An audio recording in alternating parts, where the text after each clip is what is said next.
Perkara yang paling mengganggu ramai wanita sebenarnya bukanlah rasa sakit, tetapi rasa bergesel, tidak selesa setiap kali memakai seluar jeans, pakaian sukan, bersenam atau bahkan ketika melakukan aktiviti harian.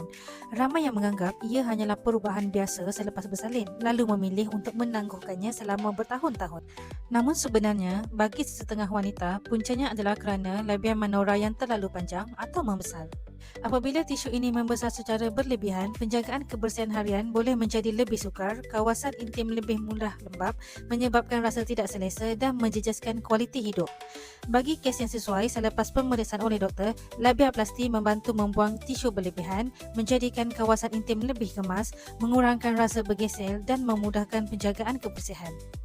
Apa yang sering dikongsikan oleh pelanggan selepas pulih bukan sekadar perubahan pada penampilan. Mereka berasa lebih selesa ketika bergerak, lebih yakin memakai seluar ketat, pakaian sukan atau ketika bercuti di pantai.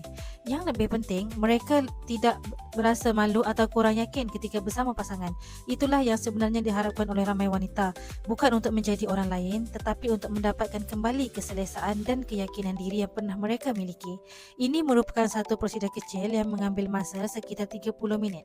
Sebelum prosedur dijalankan, doktor akan memberikan ubat bius setempat, jadi kebiasaan pelanggan hanya mengalami ketidakselesaan yang minimum. Selepas kira-kira 5 hingga 7 hari, pelanggan akan datang semula untuk pemeriksaan susulan dan membuka jahitan.